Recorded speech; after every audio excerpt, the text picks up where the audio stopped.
I started watching the news and really becoming more and more focused on what was going on in Chicago with the gangs, and sitting around watching the news at night and hearing the numbers, like how many kids were shot that day.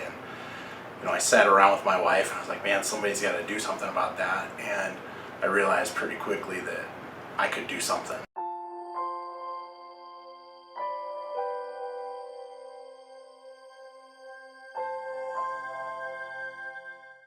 My name is Chris Baker. I'm a tattoo artist and a minister, and I own and operate Ink 180 Tattoo in Oswego, Illinois. We started Ink 180 in October of 2011, and we started it in our basement. A lot of people have kind of really come around us since 2011 and helped us with funding, and we're purely driven by donations. We work with the FBI, Homeland Security, U.S. Department of Justice, U.S. Attorney's Office, and they'll call us up and say, hey, we have a survivor, we're going to bring them in. We also work with former gang members, survivors of human trafficking, survivors of domestic violence, and people who dealt with self-harm or cutting. But why do you help those people? I had some really good friends that were, those people, and they're gone. And I've worked with a lot of people.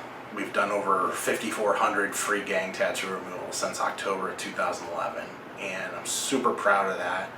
But more than that, I'm really proud of the people and the changes that they've made in their lives.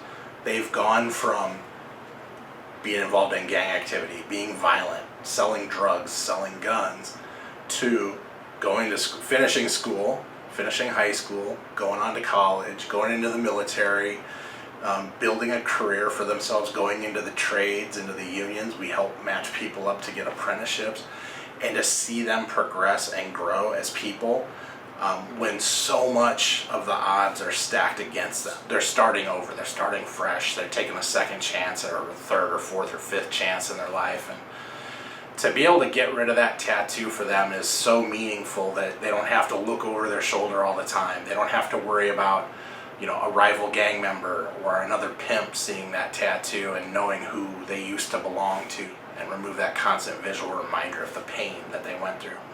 But everyone that I've been able to help, whether it be removing a tattoo, covering a tattoo, or just sitting and listening to them and talking with them, they've all impacted me. The thing is really built around a faith base of that old life is dead and your new life is here now, so go live your new life. Don't be burdened by all the old stuff that you did yesterday and before.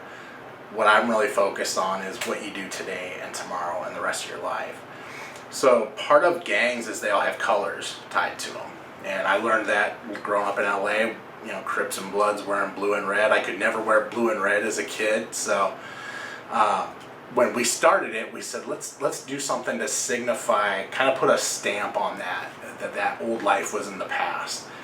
And I said, I'm going to start reclaiming their colors. So they would take their colors, their bandanas, and they'd tie them up here in the shop. We wanted to give the survivors of human trafficking kind of the same thing, like a stamp, like that old life is gone and I'm free and I'm going to live my best life now. So we painted a tree on an 8-foot by 8-foot canvas here, and every time we remove or cover a trafficking tattoo, they can dip their hand in paint and put it up on the tree to portray the leaves of the tree.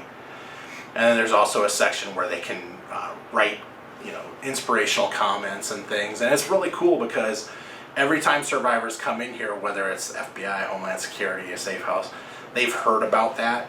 And after we do the paperwork, the first thing they want to do is come back and read those and just kind of put their hand up on the prints on the wall and feel that. There's a lot of ways people can help Ink 180. First is financially. They can donate on our website, ink180.com. And another is coming in here to get regular tattoo work done. That supports the work that we do.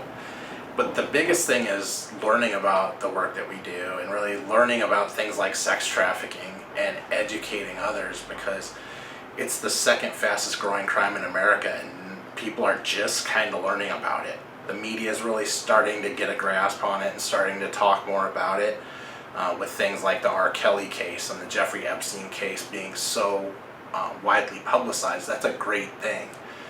but we need to educate everybody.